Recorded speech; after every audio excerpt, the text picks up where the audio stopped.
What's going on, everybody? Welcome back to TTP Ravens Media, and it's Wednesday. We're gonna get back to doing these live streams on Wednesday nights. Just trying to get an exact time. This one going up a little bit earlier than normal, so that way we have more leeway and room for scheduling and things like that. But kind of the overall thing we're gonna probably talk about is the guys that are likely to be returning this week. But as always, if you have any questions, if you have any comments on the Ravens, leave them in the live stream, and we will absolutely talk about them. But Joshua, as we start off, this is a great question. How you doing? Thank you, Brandon Tillman.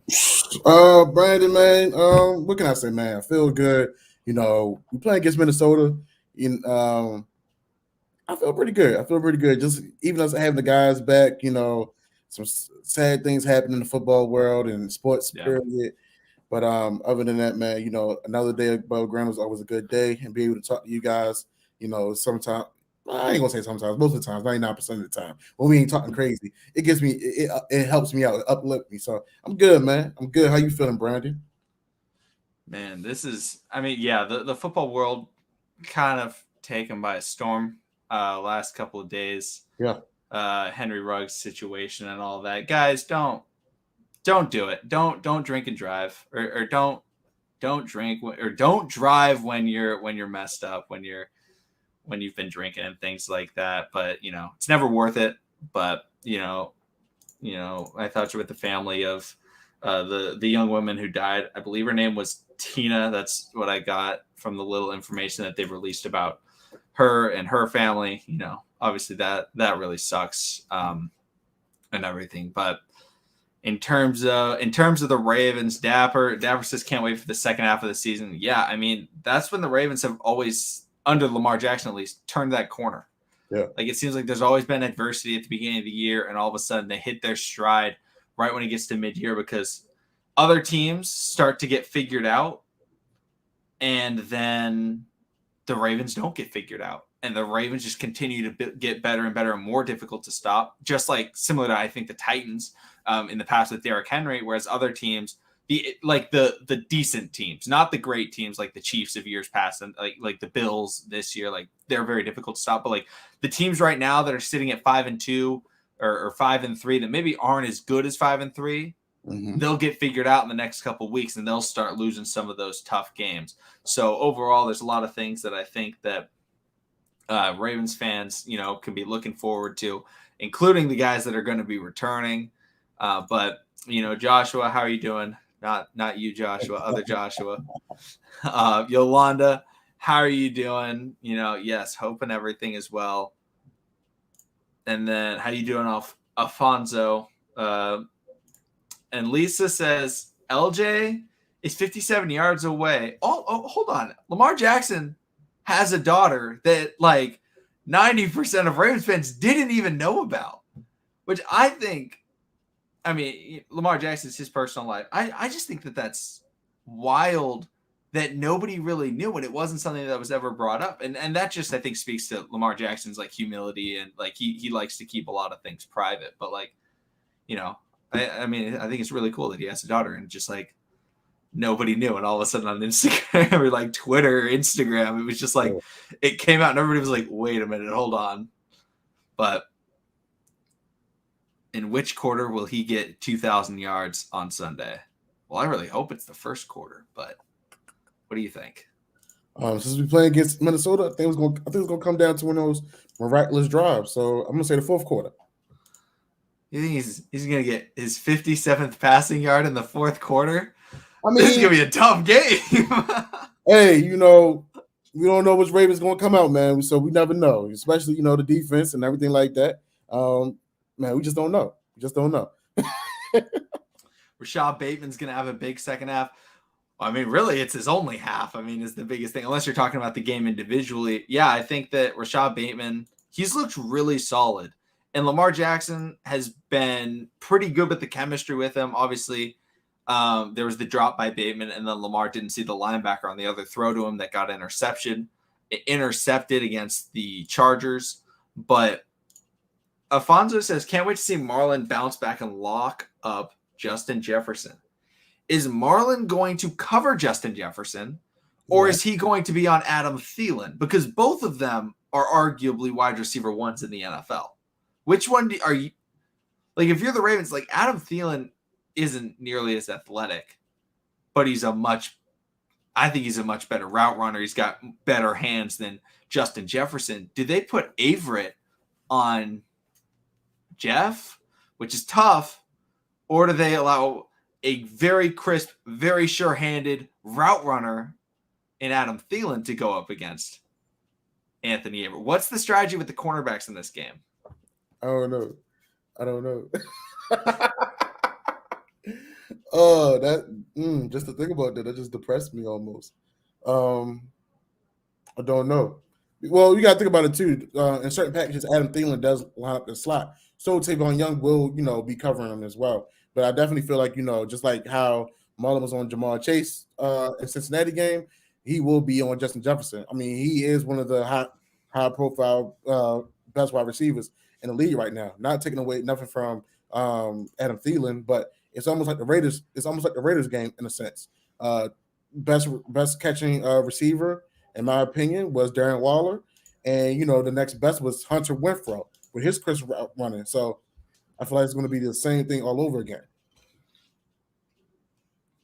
I think that's fair. Yeah, like just seeing how they all line up, and obviously Dalvin Cook, horrible matchup for how this Ravens problems have been, which is tackling players, especially in open space. Dalvin Cook is a menace in open space against any tackling team, or most of all, I guess, a poor tackling team.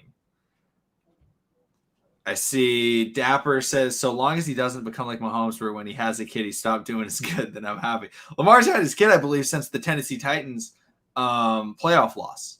Or maybe it's the Tennessee Titans playoff game is all I've heard. I don't know which one it was, but supposedly Marlon Humphrey on Instagram Live said, like, Lamar's having a baby or something like that. So, like, that's all I know. But, yeah, Mahomes, I guess he did have his kid, like, I think this offseason, and hasn't looked out so good ever since those pregnancy announcement photos that came out. But Vontae's coming in hot. Bench Brandon Williams, he's been looking really bad. Are the Ravens ready to do that? Like, are they ready to say Broderick, Justin, step up, take it over? If they did, they would have been made the healthy scratch for Brandon Williams. Vontae, I mean, this is something we've been talking about a lot, honestly, because right now he's just a name. He's one of those inductees for the Ring of Honor type of guys right now. He's one of the old guys that's been around. He's not really we said it before. Calais Campbell. He's the only, besides out of Justin Matabuke and Pernell McPhee, excuse me, Calais is making the biggest impact on that defensive line right now. Definitely. And I see a great question right here. How's this game going to go? Is this going to be a rushing attack game for the Ravens, or do you think that they try and pass the ball? Danielle Hunter is out for the year with an injury that he just suffered. So is it something that the Ravens go out there and they go Chargers style and they say, hey, let's just pound the rock against, Michael Pierce? I don't know the health of the rest of the Vikings defense. I'm going to assume everybody's healthy when I'm making this analysis. Please let me know if guys aren't healthy. Eric Kendricks, one of the best linebackers of the NFL. I have him in my top 2. Then, Anthony Barr, a decent linebacker. I believe he's been a Pro Bowler before. But then Harrison Smith, a very good safety. Patrick Peterson, a veteran, but he's still a decent cornerback in the NFL. Like, there's a lot of guys on this defense. They got good guys that can stop the run. They got good guys that can stop the pass. Where are you thinking the Ravens take this attack, Joshua? Are they going to go through the air? Is this the Rashad Bateman returns to Minnesota game where he comes out and gets the ball out in the passing game? Or are they gonna pound that rock with Le'Veon and with the V's, Le'Veon, Devontae, and Latavius? I definitely feel like they're going to start off with that run. I think they're going to stay over to that right side. I mean, Everson Griffiths, we still have to, keep in mind of him. I mean, yeah, he's, in his 30s, but still, I saw him the other day, get into the backfield. I mean, and we all seen we all seen good days and bad plays out of Villanueva. So if you can, definitely do what Ravens do, establish that run game. Like I said, to that right side, since Daniil Hunter is out for the season. Hope he has a speedy recovery. We get Nick Boyle back. We get Patrick Ricard back. So you got guys that can get upfield and put a hat on Kendricks and Barr. So it just comes down to that run game, honestly. And then once you open it up, then you go over top. So I definitely would love to see that Rashad Bateman, Patrick Peterson matchup, or even Hollywood and Peterson matchup as well. Yeah, I think that this game, I see the Ravens are coming out of a bye week, and I feel like they want to establish who they are. Yeah. Because that has been a question this entire year. Yes, they've had great games rushing and passing, but it seems like it's inconsistent. The Ravens, a bye week always gives the team a time to assess and analyze who are they. And the Ravens, at their core, with Lamar Jackson a quarterback, they are a rushing team. I think they are going to try and establish that and make sure that the rest of the league knows they want to pound that rock. Now, they can still absolutely throw the ball with some success, but I think that the focus of the game will be on running the football and trying to wear down this Titans defense rather than trying to be an explosive passing offense, because they just, in my opinion, they don't have the defense to be as an explosive passing offense, because sometimes the Ravens score too quickly and the whole defense is gassed and they can't tackle and they're mentally fatigued and they're just not making the right plays. Like, maybe if they slow down the game and get back to that, hard running football, maybe that could help out the defense because it'll give them more time to rest and analyze everything that's going on. I don't know. I think that could be something that the Ravens really try and get back to, because like last year, 2 years ago, Yeah.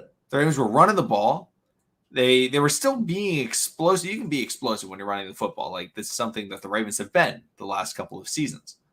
But it's just wearing down that clock, wearing down the opposing defense, rather than going no huddle, quick offense, set it up.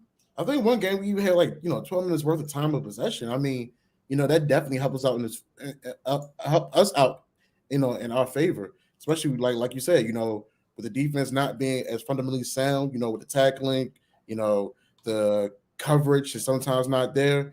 We definitely got to do things to help each other out on both ends, on both ends of the ball. So I definitely feel like establishing the run game, taking time off the clock, getting those points, being smart, making smart plays. I definitely feel like that's going to help us out. And then plus, usually in the second half of the season, it comes down to a lot of teams' run game anyway, about who can really sustain and make it to that second season. Because at the end of the day, the games get longer. Second half, games get colder, and guys ain't gonna want to go out there all the time and get out and want to be physical. If we can go out there and continue the physicality and really lay the boom every play, every down, we can go back to that 2019 run like we did. So I would like for us to actually establish that run game.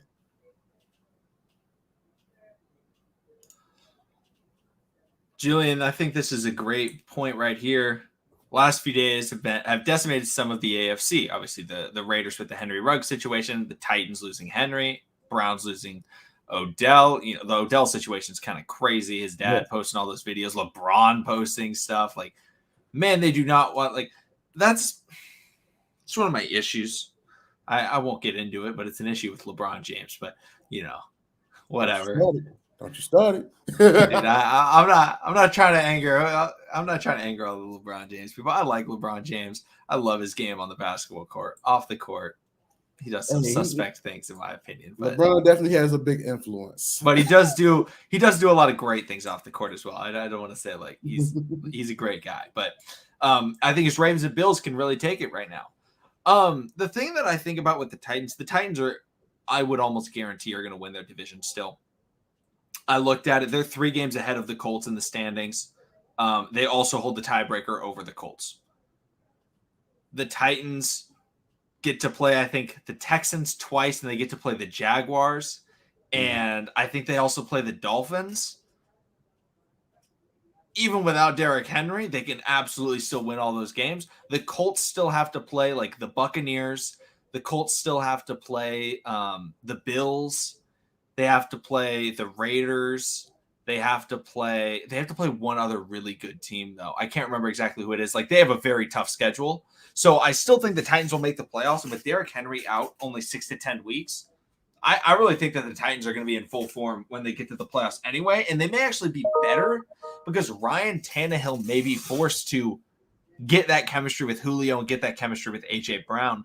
So don't write off the Titans yet, in my opinion, just because this could actually help them not having Henry because it'll allow them to establish a passing game with their elite wide receiver and passing weapons. Because it's been all Derrick Henry this year, and Tannehill hasn't gotten into that rhythm with his wide receivers yet. So I think the Titans are still in it. And also the Chiefs, if they can figure things out, because the Chiefs have only lost to really good football teams. Like 5+ win teams. They lost to the Ravens, 5 wins, 5-2. They lost to the Chargers, who I believe are 5-2. They lost to the Bills, who I think are 5-2. They may be 6-2. Right now, I think they only have 2 losses. And they also lost to, who was the last team that the Chiefs lost to? I can't remember what the last one was, but it was another good team. And it was the Titans, who are a 6-win team. That's, right there. That's those are good teams that they lost to. So I think everybody's kind of writing them off because they have a bad record. I see Chargers in 4-3. I'm sorry about that. Still a winning record. It's not like the Chiefs have lost a bad game yet. So everyone's kind of writing them off because they want to. They could still be really solid. I don't know. What do you think about that? Who's contending in the AFC this year? I definitely say that, everything that's been going on, that this never affected the Bills. The Bills is going to do what they're going to do. They have a young style defense. They have Josh Allen. The running game is not suspect, but it's good enough. It's decent enough to, get you there. But, hell, Josh Allen does what Josh Allen does. He's a gunslinger. That's what he's going to do. And then he's going to run like Ben Roethlisberger back back when he was younger. So I definitely feel like the Tennessee Titans. You definitely got to respect them. Yes, they're going to be added AP, but at the same time, like McConnell said, they still have Julio Brown. They still have Julio Jones. Excuse me, AJ Brown.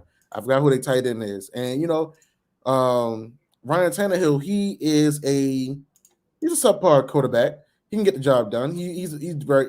I would say he's systematic. He know how to work the system, and he know how to extend plays as well. So definitely give them respect. Do I see Kansas City right now making a bounce back? I'm kind of iffy about them because just everything that's going on. There's been a lot of static in that locker room, especially from the players talking about the fan base and everything like that. And sometimes when you keep on losing and going in the fashion that they're going in, sometimes you can't really bounce back. So would I count them out? No, I wouldn't. But right now, I'm 50-50 about Kansas City. The Ravens is really up for them to do what they had to do. They know they had to do in the presses. John Harbaugh said it. Either they can go 15-2 or 5-12. It's really up to them. And the second half is really up to us. How are we going to finish out the season? So I want to say it's an easy cakewalk, but if things continue to go the way they are going, you can see the road through either Buffalo or Baltimore. Absolutely. And I see some. Here's an interesting one. So Brandon Tillman says, why are they so hyped on the Bills? I understand the Ravens lost against them in a playoff game, but people forget Lamar beat Buffalo in a regular season game in his rookie year. People ain't talking about that. This is a very different Bills team than Lamar beat that rookie year. The number one receivers on that team were not the receivers they have now. The defense that they had back then, it's just very different. Josh Allen, his rookie year was nowhere near the player that I know. Lamar that year, obviously he's a different quarterback, but Josh Allen now has Stephon Diggs. They have a running game. Like they have Zach Moss, who's actually pretty solid. Like they have guys, and also the defense. They've added a pass rush. They have a a multitude of 7 or 8 guys that are all really, really competent pass rushers that they can sub in and out in different situations. They've all been playing pretty well. So it's a very different team. Now, the Ravens can absolutely beat them. The Bills could absolutely beat the Ravens, in my opinion. I think they're very well evenly matched. So I think a lot of people just are they're so much flashier than the Ravens that the media is going to talk about them more because Josh Allen makes those big time throws and all that stuff. And people don't pay attention to Lamar Jackson's throws. They only pay attention to his legs, and he hasn't had any crazy rushes this year yet. So like they're just like, oh yeah, Lamar, he's not as explosive, which makes no sense. People just don't watch the Ravens, especially the people in the media. So, they're going to hype up the Bills because I don't know. They like to hype up the Bills. I don't know. Bills Mafia is strong, I guess. Yeah, Bills Mafia do go hard at it. Yeah, we seen it. I mean, even they gave us a little respect after the playoff win too. So yeah. Let's see here. Chris Reed says, I have trust in this team. I think at this point, I was trying to figure out what ATP meant. At this point, the AFC is wide open for anyone to take. I think we have good receivers. I would love Odell, and I think people overlook Juwan James, so I think we are contenders. We can't get Odell. I'm a big fan of Odell Beckham Jr. I think where he ends up going, he will ball out. I've made comparisons of him to Randy Moss. He had very similar numbers in New York to Randy Moss had in Minnesota. Randy Moss left Minnesota, ended up going to the Raiders. He sucked. Everybody was like, oh, this dude's not as good as everybody thought. He's not the next Jerry Rice. What does he do? He leaves the Raiders, goes to the Patriots, puts up some of the greatest seasons wide receivers have ever put in NFL history. And then all of a sudden he's back in that conversation. Odell, if he goes to like the Packers or somebody like that, and he's playing with like an Aaron Rodgers or something, I fully expect him to be an absolute monster again. But the Ravens would have to pay his contract if they claimed him off waivers, if the Browns were even to cut him. And he's making $8 million. The Ravens can't afford him. So we can't get Odell unless like he clears waivers, I think. And then it may be a possibility where if you clear waivers, then they negotiate a new contract with you. But I don't think he would clear waivers. So, yeah, that's definitely honestly right now, I don't think he would be happy here in Baltimore. This is just just because of the place game. I mean, yeah, we are incorporating the whole passing game, but he's a high profile wide receiver. Not saying that the guys that we have in house are not working on becoming high profile, but they are high profile enough here in Baltimore where we got enough plays where we can get the ball to them and where they can produce. Absolutely. Julian says, shout out to Mina Kimes and Dominic Foxworth for always giving Lamar and the Ravens love. Yeah, there's some guys that hold on, I gotta talk about something real quick. But there's some people in the media that have been on the Ravens stuff. But Stephen A. Smith, I gotta talk about Stephen A. Smith for a second. One of my favorite guys, one of my favorite analysts. I respect Stephen A. Smith. I think he does a good job because what does he do? He brings attention, right? He's entertaining in what he says. But if you guys didn't know, I assume you all know, you're Ravens fans. You if you pay any attention to it, he's not a supporter of Lamar Jackson, like at all. He criticizes him at every take. When Lamar Jackson tested positive and had to do all that stuff, Stephen A. Smith went in on him. He lost it. Oh, you can't be doing that because you're sacrificing your team. You're sacrificing wins. That is not a team player, right? And he was so mad. Did you hear what he was saying today about Aaron Rodgers? No, but I'm pretty sure he didn't say much. So he's out there and he's like, yeah, it starts with Aaron Rodgers, but it's only one game, right? Like he's really only missing one game. It's not that bad. And he's just like, why is it so different? Like, that's the type of stuff. Like, I don't get mad at a lot of the stuff that people say in the national media when it comes to like Lamar Jackson and things like that, because I'm like, you know what, like, you know, it's your opinion and stuff, but I'm like, but when it's the exact same situation for both guys, and one is very clearly treated completely differently from Stephen A. Smith, and maybe it's because he's trying to get the clicks from all the Ravens fans that get pissed every time he talks about Lamar Jackson. Maybe that's it. Maybe that's in the contract that you gotta just piss people off. Because I remember when he came out, and sometimes he goes too far, and because when he talked about Shohei Ohtani and said you can't be the face of the MLB because you need a translator, and he got a lot of backlash for that, and basically he had to rescind that statement. But I mean, I don't understand why he's just like, oh, it's only one game. It's not that bad. The narrative of this young man that can't throw the ball, it just gets better and better with social media. You know, when he messes up or loses a game, or you know, even doesn't get vaccinated. So you know, anything that he does wrong is going to be under a microscope and it's going to be talked about.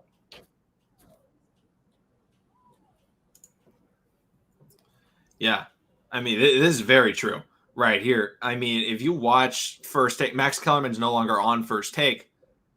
Max Kellerman all the time is just like, dude, what are you talking about? Like, Stephen A talks like he can't get backlash for doing it, but like that doesn't change what he's saying. Like, what I mean, like he just falls into these narratives, and it's so annoying. And Tavers is Stephen A and Bart Scott, man.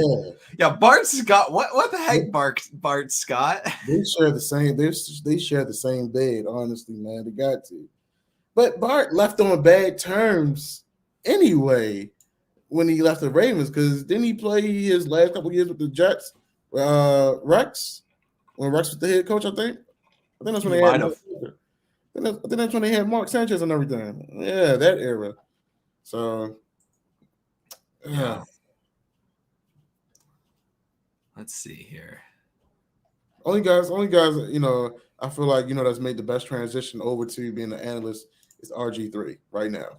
Because he's been in house. He knows what Lamar's capable of. He's not gonna let nobody trash talk Lamar. I feel like though RG3's at the point where it's different in what they talk about. Like Stephen A is an entertainer. Mm-hmm. RG3 is an analyst.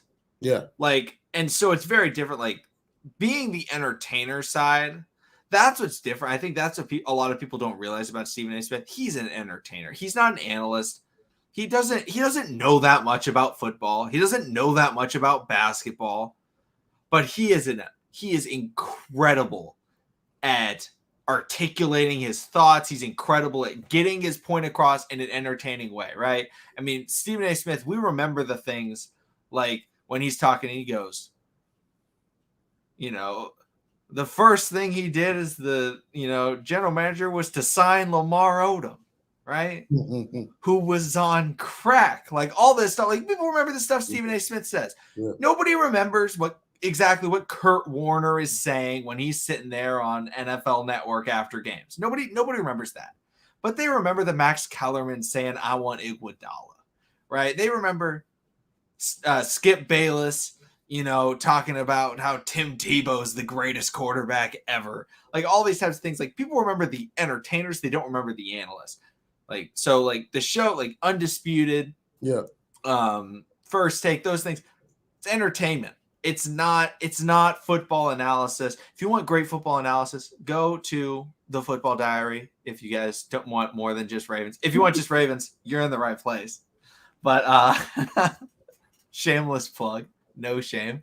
But yeah, that's kind of the biggest thing that I noticed with that is like they are purely to get clicks, whereas like the RG3 stuff, that is to teach you what's going on. Like, hey, this is for people trying to learn more about the game of football. So it's very different in my opinion, because I mean half the stuff that they say is I respect that. Yeah, and it's okay. Like I mean, when I was back in like middle school and high school, like I enjoyed that type of stuff. Like those type of shows that I like to watch. Now I don't really watch them because they just Yeah. kind of annoy me because I'm like, I know more than you. Like, Mm-hmm. shut up. Like, that's my whole thought process in that. Why y'all acting weird, man? Come on. Yeah. Yeah. I definitely feel it. Chris Reed says, I also believe that Derek will bolster his run defense. Westry will help with the depth, which is a necessity, and Boyle will be essentially a sixth lineman that can catch passes. We getting players, we good. Yes, absolutely. I mean, all those guys. Joshua, what are your thoughts on all the guys coming back? Hey man, honestly, I'm all for it. I wish I wish it was more guys coming back on defense versus offense, but I take all the help that we can get. So I'm definitely happy, especially with having Nick Boyle come back, man. Him and Pat, those guys, like I said, they know how to lay the boom, man. They definitely know how to, devise a scheme and just really get down and gritty, and get to the dirty work, man. And Derek Wolfe, I look at him more of as a silent assassin. He's one of those. He's another guy. Get the job done. He can make those tackles. He can disrupt. He can disrupt the play here and there. And also, it's just good to have someone that's going to be productive on that defensive line back on that front seven. Absolutely.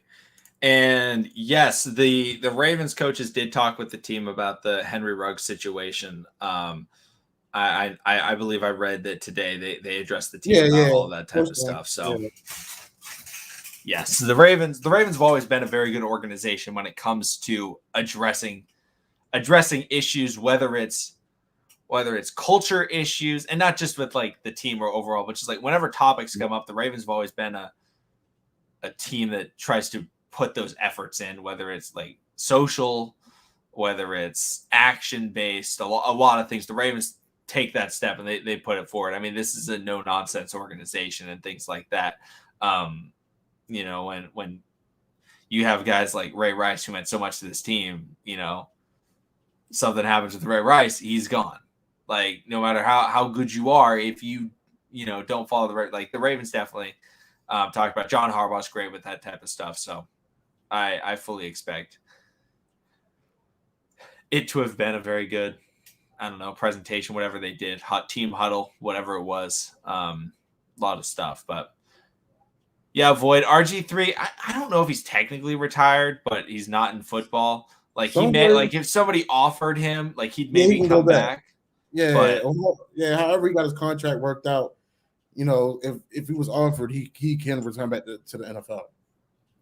Yeah, I don't think he wants to return back though.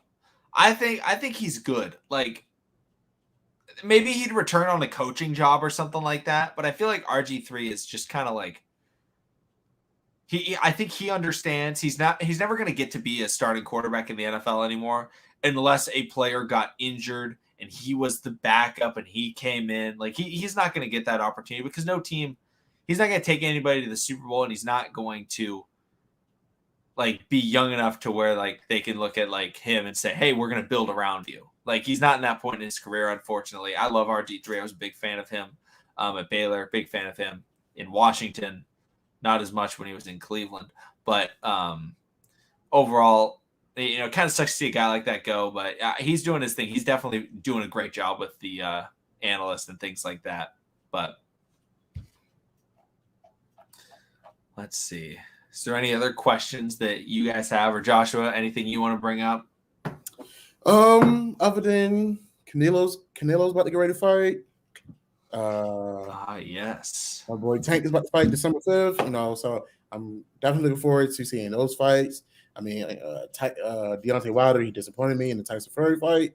I mean, I'm glad he made it more, I guess, respectable, because both of them was throwing haymakers at each other, and both was knocking each other out. So I mean, it definitely made it fun to watch. What else? Netflix, the new movie with that Jay-Z produced, The Harder They Fall, with Idris Elba, John Majors, Lakeith Stanfield, Regina King. That just dropped. So, y'all guys are into Western and stuff like that, go ahead and watch that. It's really about like real live Western cowboys and their gangs and stuff like that. So it's a pretty decent movie. Nice. Other than that, let's talk about NBA. You want to talk some basketball? My man Tyler Hero said put some respect on his name. I like Tyler Hero. I don't think he's in the Trey Luca discussion, but I like Not Tyler yet. Hero. Not yet. He definitely because of his role in Miami, he's definitely got pushed back in that conversation. But if he had more like an upfront role, it would be different. But now, he's more of a he's still the good thing is he can create his own shot, but he still is a shooter. I mean, they now create their own big three in Miami. So it's definitely good. It's definitely good to see that he's working so he can get his name in that conversation. Yeah, the biggest thing in basketball, I think, right now is just this new rule stuff. Yeah, like I mean, so many guys are not scoring that we're so used to scoring. Harden, Lillard, Trae Young, all guys that we're used to just killing it with drawing the fouls and everything like that. But they are just really Lillard. I think has been the worst. He's shooting like 30% from the floor. I don't know if he's had a 20-point game yet this season. I look at the stuff and I'm like, oh, Lillard 5 for 20, and I'm like, oh gosh, what's going on here? And Julian says just want to say thank you guys for always sharing your thoughts in these live streams. Love the dynamic and community here. Having these times is always a highlight of me.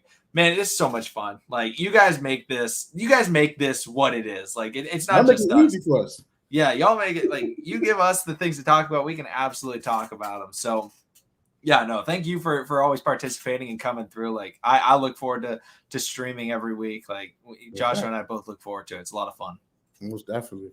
I wish we had the time to do it more, but hey, we're gonna work on it. We got to figure it out. We got to figure out how it's gonna go. But quickly, getting back to football, could Harbaugh win Coach of the Year?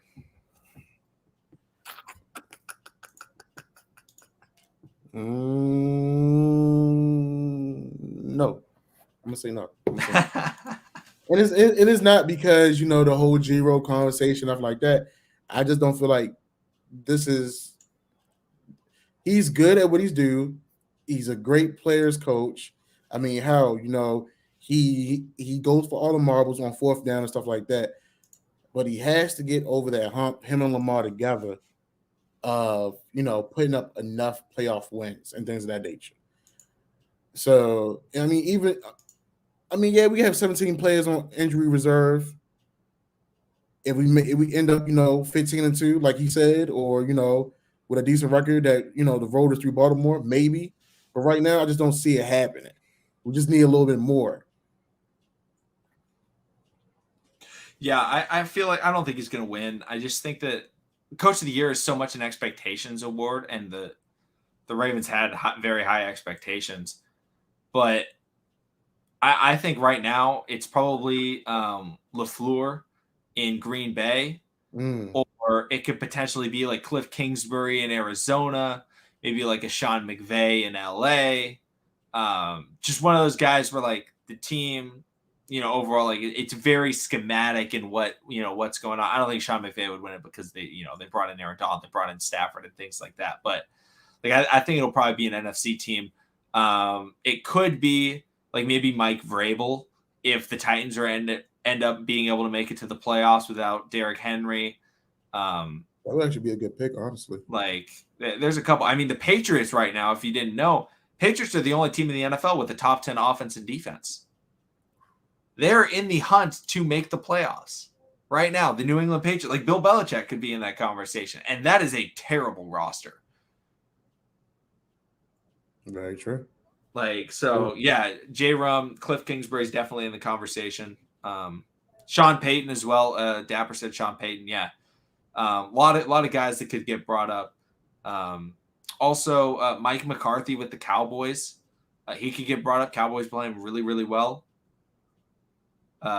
Whoever the Chargers coach's name is, I can't remember what his name. He's a new guy.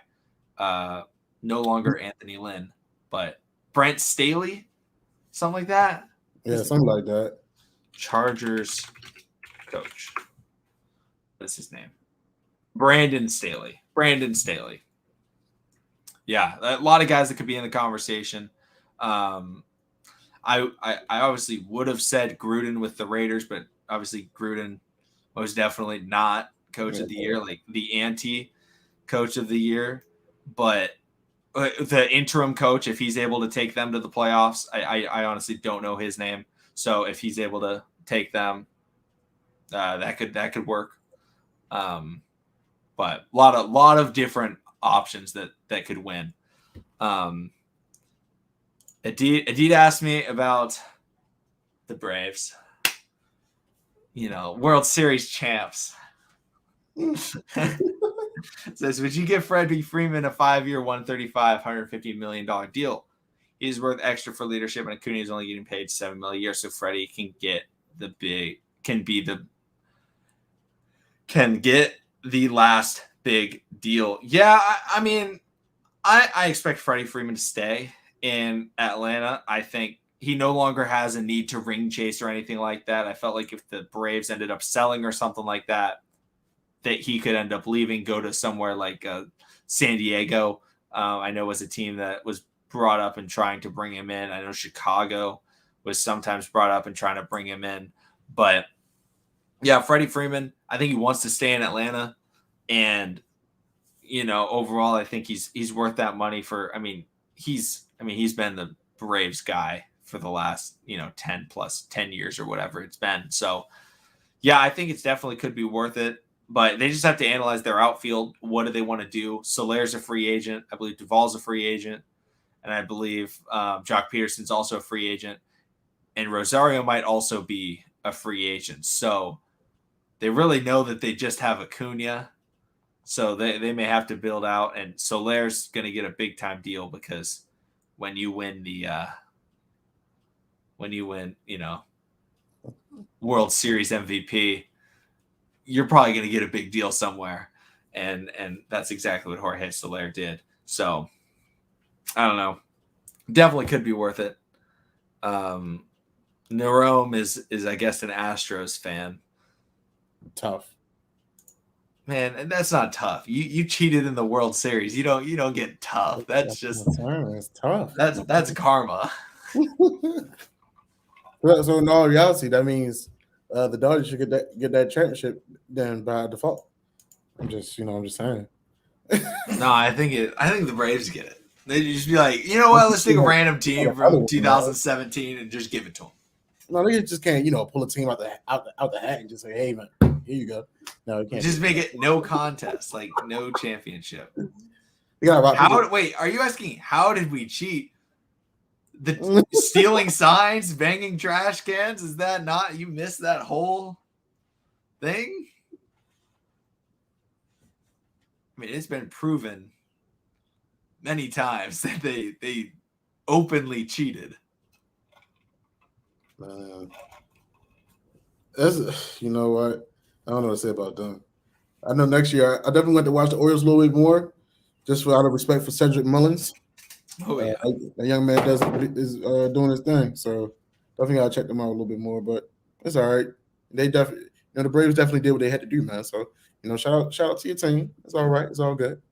Oh yeah. Now we still gotta finish the football season, and we got hockey. Oh yeah. And basketball. And basketball. My team is not gelling yet, but they're gonna get it together. It's early. But shout out to the Bulls, man. The Bulls are rocking. The Bulls got some big time wins so far this season. Some big time games from some guys. Yeah. DeRozan with that comeback led victory. They were down by a ton of points in the fourth. Honestly, I feel like DeRozan needed this in his career. A new team, somewhere he can just really be him and just really, get to himself, be himself. Yeah, finally he's getting allowed to get back to that Toronto Raptors guy. When he went to San Antonio, it was like, hey, be a part of the team and all that stuff. And DeRozan was like he was in on it. He was solid in San Antonio, but now it's like back to like do you? And we have some guys that can support you in Zach LaVine and Lonzo and Caruso and Voos. But I don't know, a lot of things, but I don't know. I gotta say, if you guys do not watch, nobody watches the Thunder. Okay, I'm a Thunder fan. Nobody watches them. Josh Giddey is that dude. The rookie, the Australian, he is so good. What position he play? Well, I mean, he's a point forward. He's a small forward. He's a 6'7" Australian point guard, but he technically is playing small forward, but he's the ball handler. He's averaging like 10, 5, and 5 or 10, 6, and 6 or something. He is putting the things he does, it reminds me less in the scoring department, but it's very Luka Doncic-esque. It's more of like Ben Simmons combined with Luka Doncic. Like, he's not an amazing scorer, but he can attack the rim. He's not afraid he can shoot. He's not like a great shooter, but he pulls up, he shoots the 3 ball, but like he wants to drive, he wants to pass, and he's not athletic, but he just goes out there and he's silky smooth, throwing the no-look passes, dribbling it, doing the fake behind the back passes to then stall the defender. Like, he is a very smooth player. I recommend you guys probably don't watch OKC games, but look up some Josh Giddey highlights if you're just interested in seeing a young player that could become a legitimate superstar in the NFL. Not the NFL, the NBA in years to come. Dude's a monster. Josh Giddey. I think he's only 19 as well. So very, very young. Since we're talking about basketball too, if you all have Apple Plus TV, there is a TV show called Swagger. It is pretty much based out of DC. It's about the 14U AAU circuit. A young man pretty much is trying to make it out. And O'Shea Jr., aka Ice Cube's son, is playing. It has a lead role in that show. They're 3 episodes in. The 4th episode is coming out this Friday as well. It's called Swagger. It's pretty good. Interesting. Yeah, dude pretty much he's 14, and the most recent episode I just saw him play against the top DMV player, and dude was from Puerto Rico, and they both did a essay about what it means to them, what does being a dreamer means to them, and they out there on the court battling. I mean, it's pretty dope. It's pretty dope. You see the ins and outs and how how sponsorships and stuff go with these 14-year-olds. Yeah. No, that's pretty cool. All right, guys. I feel like that's a pretty good spot to kind of wrap it up. Thanks everybody for coming into the stream as always. We'll be streaming before and after the game on Sunday, so make sure to come through to that, preview the game a little bit more, get the injury reports. Hopefully everybody's healthy and we'll be able to play. But thanks all for coming in. Like the stream if you like the stream. Subscribe if you're not subscribed, and we'll see all of you again next time.